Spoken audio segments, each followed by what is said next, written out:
Assalamualaikum warahmatullahi wabarakatuh.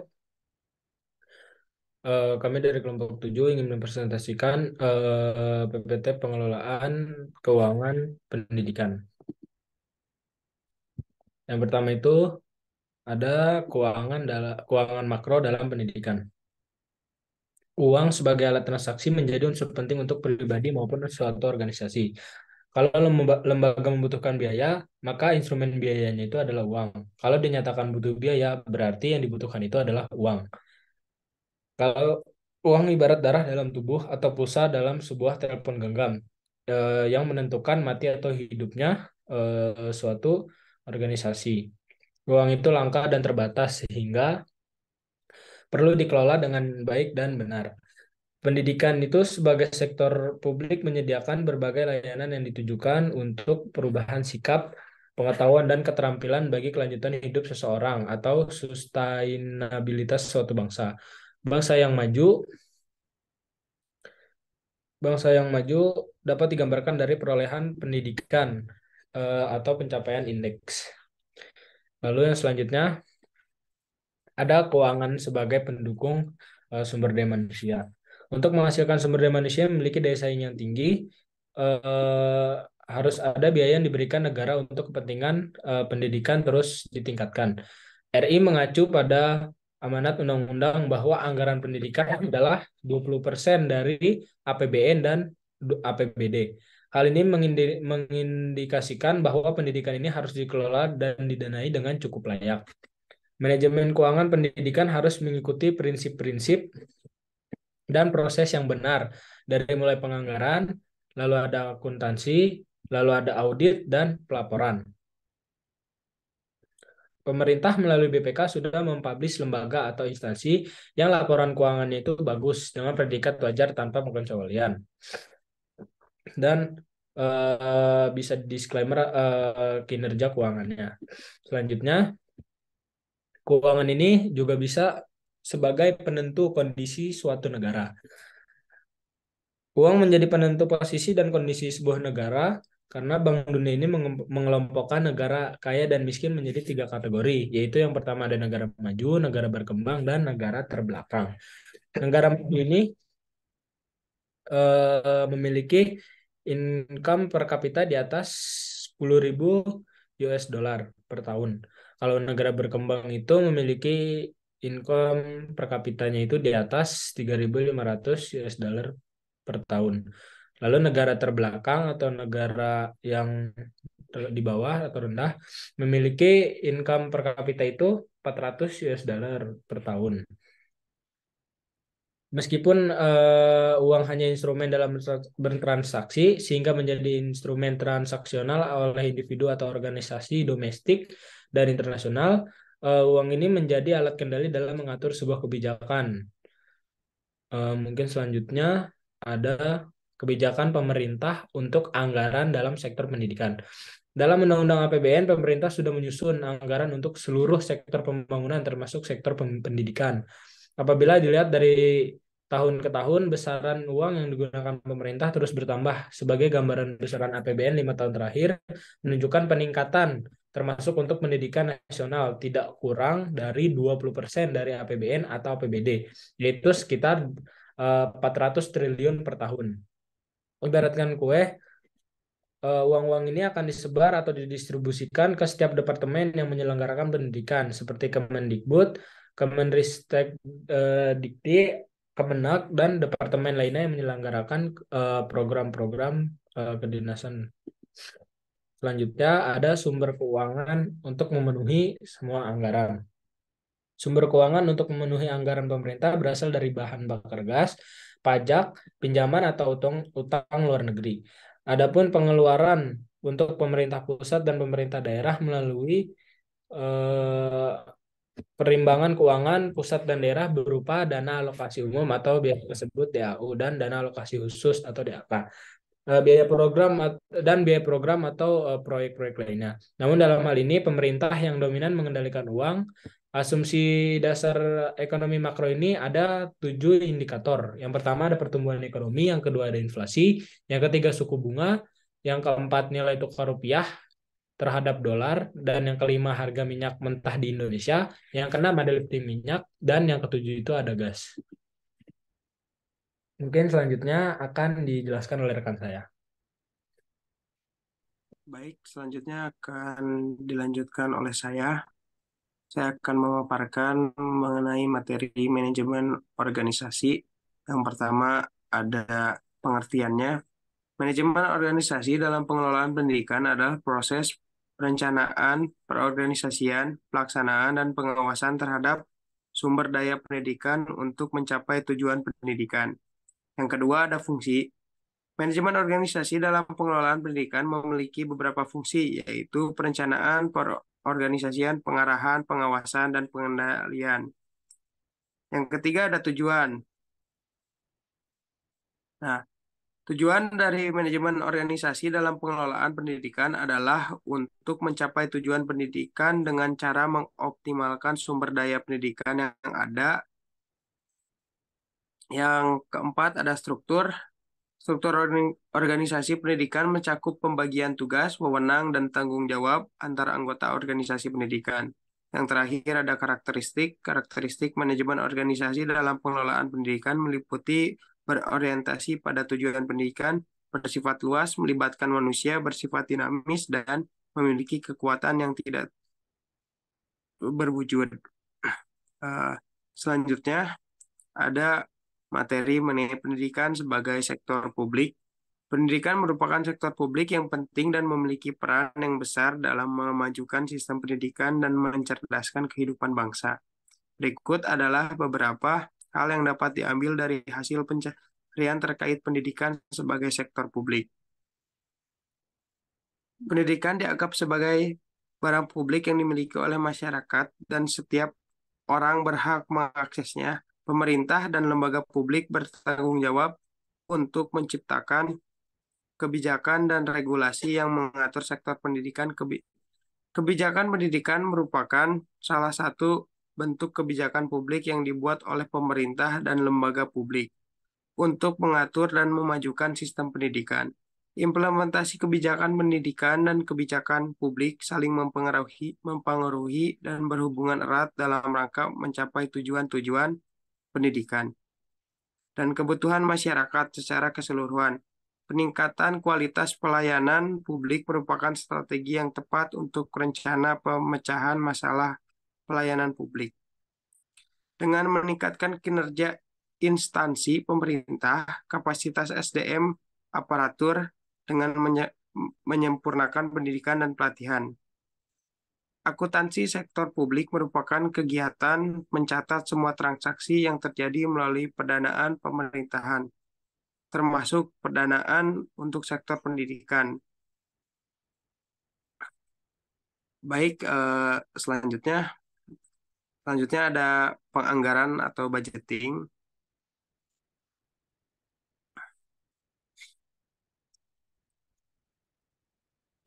Penganggaran merupakan proses kegiatan atau proses penyusunan anggaran. Budget ini merupakan rencana operasional yang dinyatakan secara kuantitatif dalam bentuk satuan uang yang digunakan sebagai pedoman dalam melaksanakan kegiatan lembaga dalam kurun waktu tertentu. Menurut Nanang Fatah 2000. Dari pengertian tersebut mengungkapkan peran anggaran dalam pengelolaan kekayaan sebuah organisasi publik. Organisasi sektor publik tertentu berkeinginan memberikan pelayanan maksimal kepada masyarakat, tetapi sering terkendala oleh keterbatasan sumber daya yang dimiliki.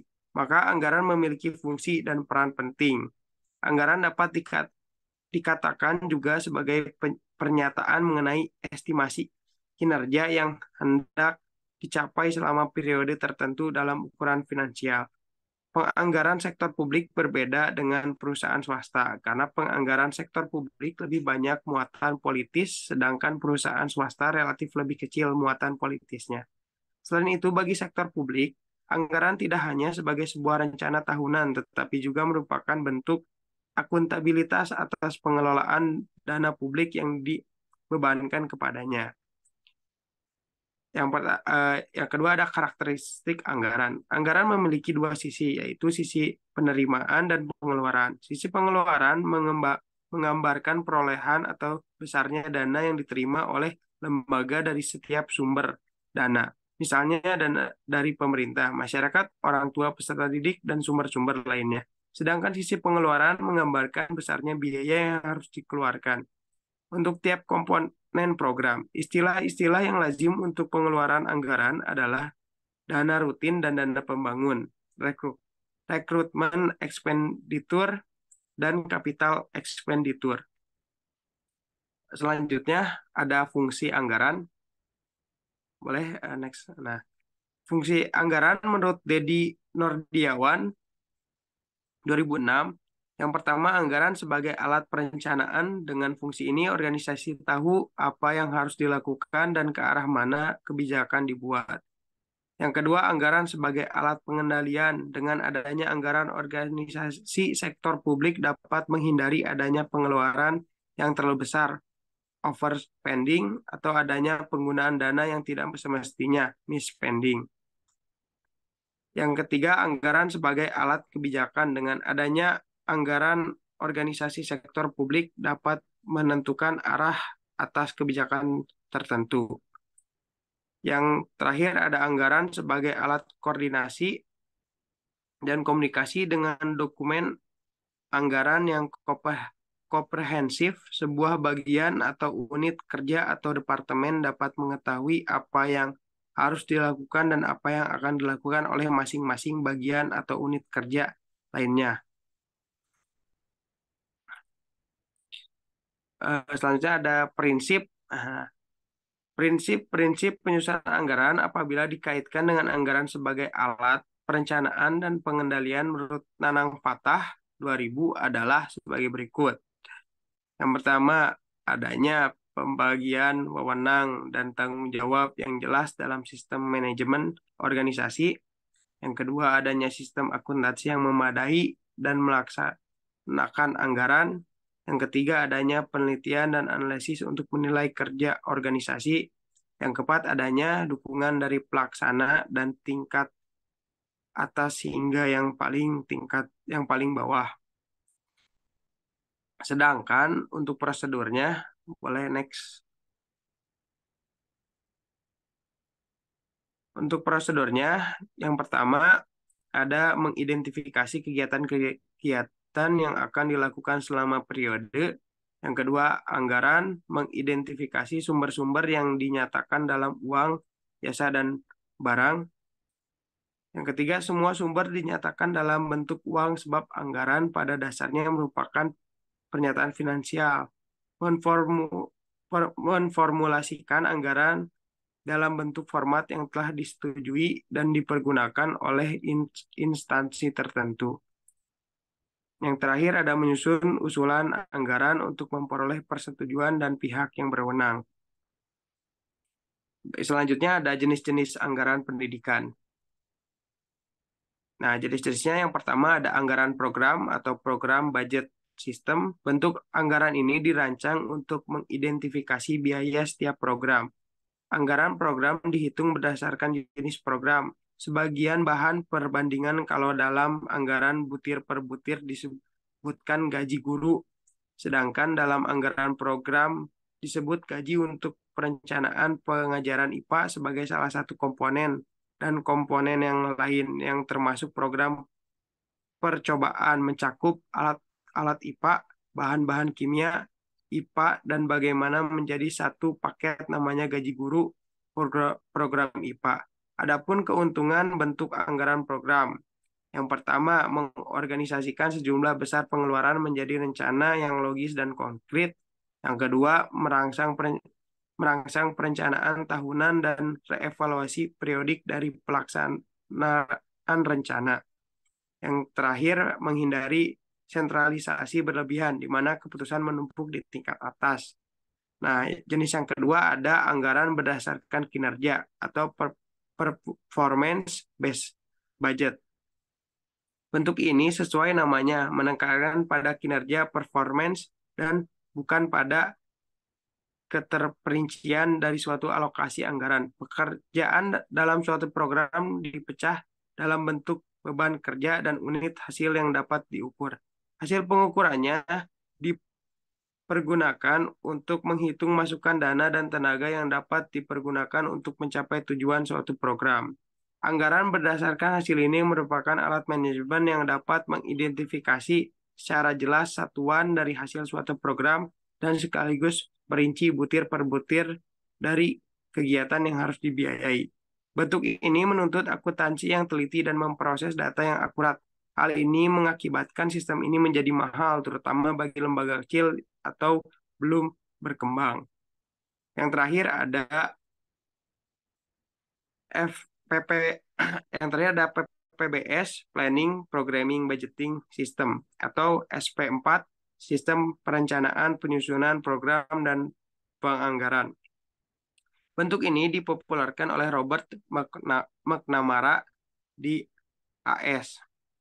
Merupakan kerangka kerja dalam perencanaan dengan mengorganisasikan informasi dan menganalisisnya secara sistematis. Dalam PPBS, tiap-tiap tujuan suatu program dinyatakan dengan jelas, baik jangka pendek maupun jangka panjang. Dalam proses PPBS, data tentang biaya, keuntungan, kelayakan suatu program disajikan secara lengkap sehingga mengambil keputusan dapat menentukan keuntungan, kelayakan suatu program yang disajikan secara lengkap sehingga mengambil keputusan dapat menentukan pilihan program yang dianggap paling menguntungkan. Ada cirinya. Cirinya yang pertama perencanaan menggunakan pendekatan sistem, yang kedua orientasi perencanaan pada pengeluaran, yang ketiga penganggaran didasarkan pada program yang telah ditetapkan, yang keempat dan terakhir keseimbangan antara otonomi dan pengarahan harus diperhatikan. Sekian pemaparan dari saya. Selanjutnya akan dilanjutkan oleh rekan saya. Baik, selanjutnya akuntansi. Akunting adalah bahasa yang digunakan untuk menggambarkan hasil kegiatan ekonomi. Menurut Harahap Syapri, akuntansi atau akunting adalah merupakan bahasa bisnis yang dapat memberikan informasi tentang kondisi bisnis dan hasil usahanya pada suatu waktu atau periode tertentu. Kegiatan-kegiatan tersebut melibatkan konversi, perubahan, sumber daya yang ada menjadi barang dan jasa yang bisa dipakai. Oleh karena itu, akunting berkaitan dengan mengukur dan menyikap hasil dari kegiatan konversi sumber daya tadi. Teknik manajemen yang digunakan adalah MBO, Management by Objective. Kegiatan yang dimaksud adalah kegiatan finansial, keuangan di dalam organisasi, laba dan nirlaba. Menurut Arens dan Loebbeck menjelaskan bahwa akuntansi merupakan proses pencatatan, pengelompokan, dan pengiktisaran kejadian-kejadian ekonomi dalam bentuk yang teratur dan logis dengan tujuan menyajikan informasi keuangan yang dibutuhkan untuk pengambilan keputusan. Fungsi akuntansi bagi badan usaha dan masyarakat adalah menyajikan informasi kuantitatif tertentu yang dapat digunakan oleh pimpinan entitas ekonomi baik pihak lainnya untuk pengambilan keputusan. Agar penyajian informasi tepat, maka seorang akuntan harus memiliki pengetahuan baik mengenai prinsip-prinsip dan aturan-aturan dalam penyusunan informasi dan akuntansi.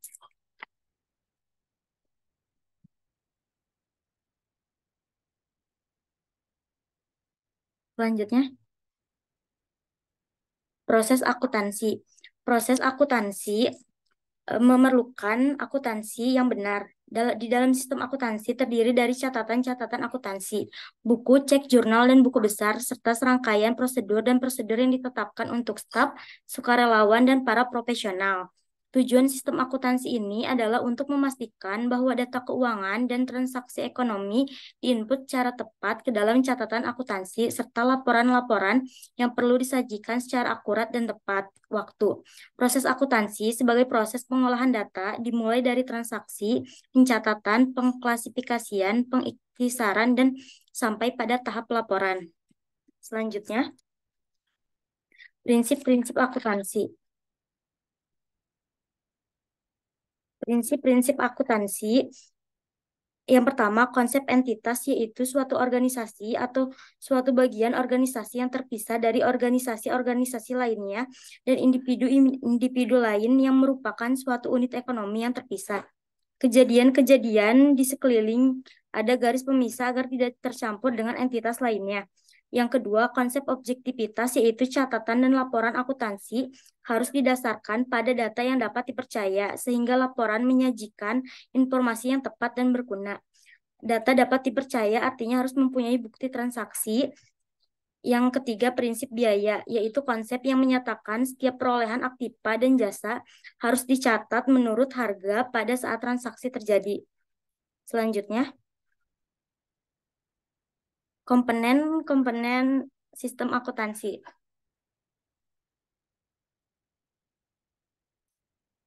Komponen sistem akuntansi secara tradisional, sistem akuntansi terdiri dari komponen-komponen berikut.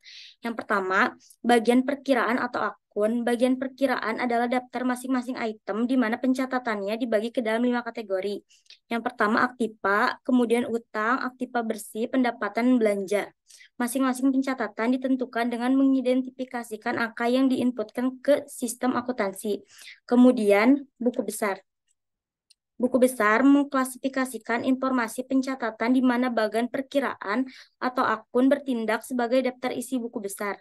Dalam sistem manual, ringkasan total dari seluruh jurnal dimasukkan ke dalam buku besar. Setiap bulannya di mana hal ini dilakukan selama 1 tahun dan dilaporkan pada tanggal neraca. Dalam sistem terkomputerisasi, data secara khusus dimasukkan ke sistem sekali saja. Kemudian saat entry data telah disetujui oleh pemakai perangkat lunak, dimasukkan informasi itu ke seluruh laporan, di mana angka yang dicatat akan muncul. Selanjutnya, jurnal. Jurnal digunakan untuk mencatat semua transaksi akuntansi sebelum diklarifikasikan ke dalam buku besar. Jurnal mengatur informasi secara kronologis dan sesuai dengan jenis transaksi. Contohnya, yang pertama ada jurnal untuk mencatat transaksi pengeluaran kas, yaitu suatu pencatatan secara kronologis atas cek yang ditulis yang dikategorikan menurut bagan atau akun. Kemudian jurnal untuk pencatat transaksi penerimaan kas merupakan pencatatan secara kronologis atas seluruh setoran yang dibuat yang dikategorikan menurut bagan perkiraan atau akun.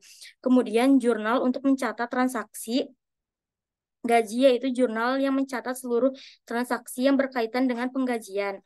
Yang terakhir ada jurnal untuk mencatat transaksi pengeluaran kas dan piutang, merupakan bagian akun pertambahan biaya dan pendapatan. Jurnal ini bermanfaat untuk mengelompokkan transaksi pertambahan biaya atau pendapatan yang terlalu banyak melalui jurnal. Kemudian ada buku cek. Buku cek menyajikan kombinasi jurnal dan buku besar. Sebagian besar transaksi keuangan akan dicatat melalui buku cek, di mana tanda penerimaan yang disetor ke dari saldo pembayaran akan dibuat. Selanjutnya, ada siklus akuntansi. Dalam siklus akuntansi terdapat 3 tahap. Yang pertama, tahap pencatatan, yaitu kegiatan pengidentifikasian dan pengukuran dalam bentuk bukti transaksi dan bukti pencatatan. Selanjutnya, kegiatan pencatatan bukti transaksi ke dalam buku harian atau jurnal. Yang ketiga, memindahkan bukukan posting dari jurnal berdasarkan kelompok atau jenisnya ke dalam buku besar. Selanjutnya ada tahap pengiktisaran, yaitu penyusunan neraca saldo berdasarkan akun-akun buku besar. Kemudian pembuatan ayat jurnal penyesuaian, kemudian penyusunan kertas kerja, kemudian pembuatan ayat jurnal penutup, kemudian pembuatan neraca saldo setelah penutupan, kemudian pembuatan ayat jurnal pembalik. Pada tahap terakhir, yaitu tahap pelaporan, ada neraca, laporan surplus defisit, laporan aktiva, laporan arus kas, laporan perubahan aktiva bersih, dan catatan atas laporan keuangan. Selanjutnya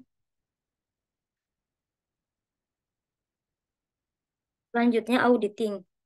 Auditing adalah proses pengumpulan dan pengevaluasian bahan bukti tentang informasi yang dapat diukur mengenai suatu entitas ekonomi yang dilakukan seorang yang kompeten dan independen untuk dapat menentukan dan melaporkan kesesuaian informasi yang dimaksud dengan kriteria yang telah ditetapkan. Auditing seharusnya dilakukan oleh seorang yang independen dan kompeten. Untuk melaksanakan audit diperlukan informasi yang dapat diverifikasi dan sejumlah standar kriteria yang dapat digunakan sebagai pegangan pengevaluasian informasi tersebut. Agar dapat diverifikasi, informasi harus dapat diukur. Informasi yang dapat diukur memiliki berbagai bentuk. Dalam auditing, data akuntansi yang menjadi pokok adalah menentukan apakah informasi yang tercatat telah tercermin dengan kejadian ekonomi pada periode akuntansi. Selanjutnya, ada jenis-jenis audit. Yang pertama ada audit laporan keuangan, yaitu audit laporan keuangan bertujuan menentukan apakah laporan keuangan secara keseluruhan yang merupakan informasi terukur yang akan diverifikasi telah sesuai dengan kriteria-kriteria tertentu. Umumnya kriteria ini adalah prinsip akuntansi yang berlaku umum. Seringkali juga dilakukan audit keuangan yang disusun berdasarkan pada basis kas akuntansi lainnya yang sesuai dengan kebutuhan organisasi yang bersangkutan. Asumsi dasar dari waktu audit laporan keuangan adalah bahwa laporan tersebut akan lebih efisien mempekerjakan satu auditor untuk melaksanakan audit dan membuat kesimpulan yang dapat diandalkan oleh semua pihak daripada masing-masing pihak melakukan audit sendiri-sendiri.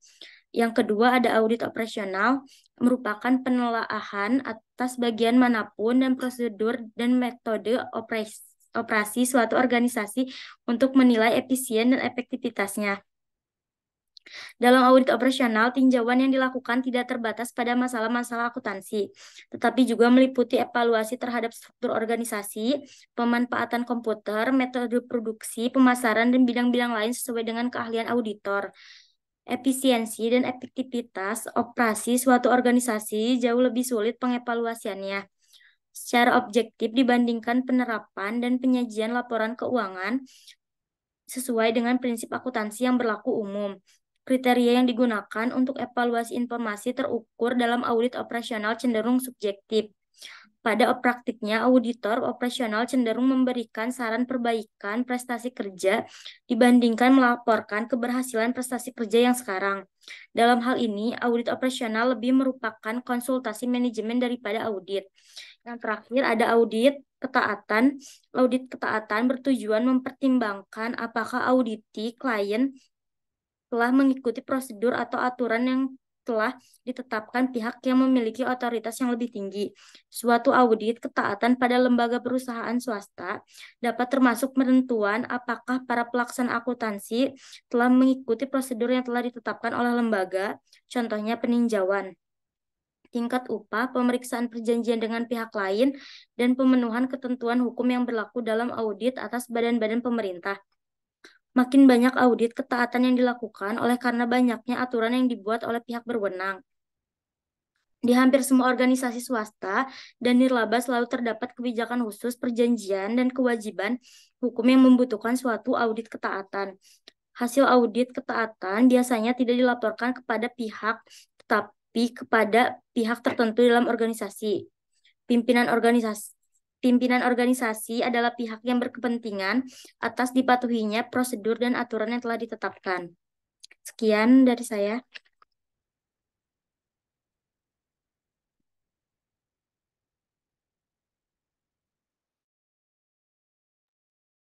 Selanjutnya itu ada contoh implementasi. Manajemen keuangan pendidikan yang akan dijadikan contoh kajian di sini adalah manajemen keuangan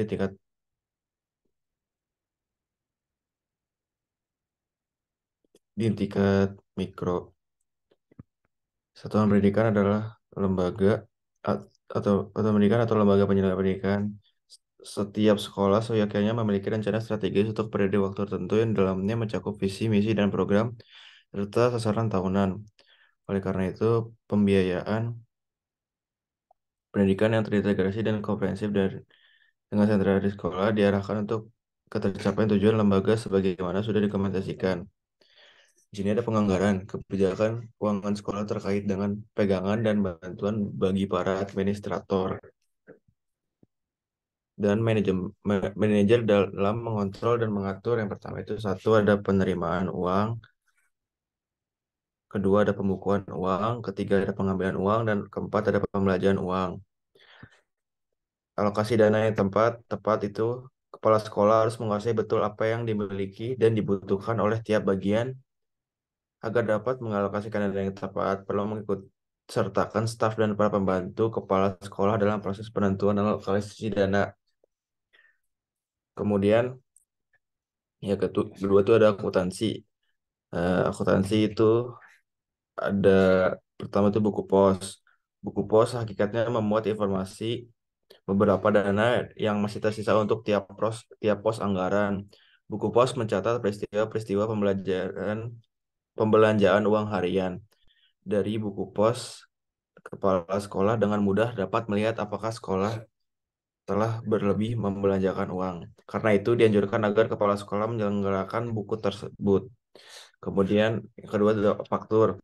Faktur dapat berupa buku atau lembaran lepas yang dapat diarsipkan seperti pada contoh berikut. Faktur berisi rincian tentang maksud pembelian, tanggal pembelian, jenis pembelian, rincian barang yang dibeli, kemudian jumlah pembayaran, kemudian tanda tangan pemberi kuasa atau kepala sekolah.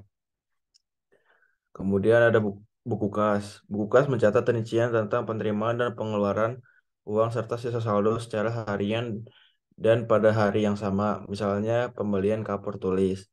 Dengan demikian, kepala sekolah akan segera tahu tentang keluar masuknya uang kas pada hari yang sama, termasuk yang harus dicatat pada buku kas adalah cek yang diterima dan dikeluarkan pada hari itu.